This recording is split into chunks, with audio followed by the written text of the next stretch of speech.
ಮುಖ್ಯಮಂತ್ರಿ ಯಡಿಯೂರಪ್ಪನವರ ರಾಜಕೀಯ ಕಾರ್ಯದರ್ಶಿ ಸಂತೋಷ್ ಆತ್ಮಹತ್ಯೆ ಪ್ರಕರಣದ ಕುರಿತಾಗಿ ನನ್ನ ಹೇಳಿಕೆಗೆ ಯಾರ್ಯಾರೋ ಮೈಮುಟ್ಟಿ ನೋಡಿಕೊಳ್ಳೋದು ಯಾಕೆ ಅಂತ ಕೆಪಿಸಿಸಿ ಅಧ್ಯಕ್ಷ ಡಿಕೆ ಶಿವಕುಮಾರ್ ಅವರು ಪ್ರಶ್ನಿಸಿದ್ದಾರೆ.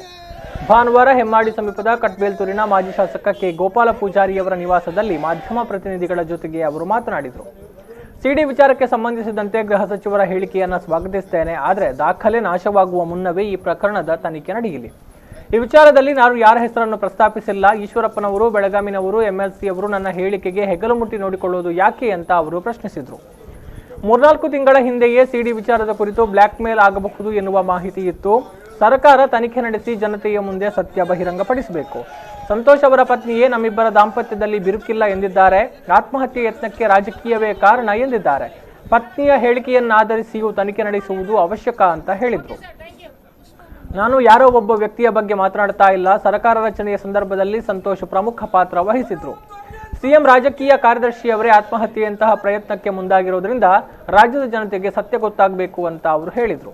ಇನ್ನು ರಾಜ್ಯ ಸಚಿವ ಸಂಪುಟ ವಿಸ್ತರಣೆಯ ಬಗ್ಗೆ ಪ್ರತಿಕ್ರಿಯಿಸಿದ ಅವರು, ಇದರ ಬಗ್ಗೆ ಅಶೋಕ್ ಅಣ್ಣ, ಈಶ್ವರಪ್ಪ ಮೊದಲಾದವರು ಮಾತನಾಡ್ತಾರೆ, ನಮಗ್ಯಾಕೆ ಆ ಪಕ್ಷದ ಉಸಾಬರಿ ಅಂತ ಹೇಳಿದರು.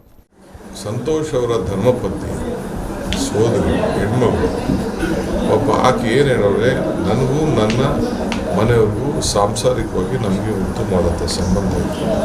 ರಾಜಕೀಯವಾದಂಥ ಆಂತರಿಕವಾದಂಥ ವಿಚಾರದಿಂದ ಈ ಸಂದರ್ಭ ನಿರ್ಣಯ ಆಗಿದೆ. ಟೆನ್ಷನ್ ಅಂತ ಹೇಳಿದ್ರು. It is A public document. ಇವರು ಪ್ರೈವೇಟ್ ಸ್ಟಾಫ್ ಅಲ್ಲ, ಅವರು is A political secretary appointed by government of Karnataka. Chief minister political secretary, chief ministers ರಾಜಕೀಯ ಕಾರ್ಯದರ್ಶಿ ಅಂತಂದರೆ ಅದು ಇಡೀ ರಾಜ್ಯದ ರಾಜಕಾರಣನೇ ಮಾಡೋಂಥದ್ದು. ಸರ್ಕಾರ ಬದಲಾವಣೆ ಮಾಡುವಾಗ ಹೆಸರು ಬಂತು, ಬೇರೆ ಸಂದರ್ಭದಲ್ಲಿ ಬಸರು ಅಧಿಕಾರ ಕೊಟ್ಟಿದ್ದಾರೆ, ಮಾಡಿದ್ದಾರೆ. ನನಗೆ ಬಂದು ಏನು ಅನ್ನೋ 3-4 ತಿಂಗಳಿಂದಲೇ ಗೊತ್ತಿತ್ತು ವ್ಯಾಪಾರ ಮಾಡ್ತಾ ಇದ್ದಾರೆ. ಮಾಜಿ ಸಚಿವ ವಿನಯ್ ಕುಮಾರ್ ಸೊರಕೆ, ಮಾಜಿ ಶಾಸಕರಾದ K Gopala Poojary, JD Nayak, UR Sabhapathi, ಉದ್ಯಮಿ ಯುಬಿ ಶೆಟ್ಟಿ, ರಾಜ್ಯ ಮಹಿಳಾ ಕಾಂಗ್ರೆಸ್ ಅಧ್ಯಕ್ಷೆ ಪುಷ್ಪಾ ಅಮರನಾಥ್ ಮತ್ತಿತರ ಮುಖಂಡರು ಈ ವೇಳೆ ಜೊತೆಗಿದ್ದರು.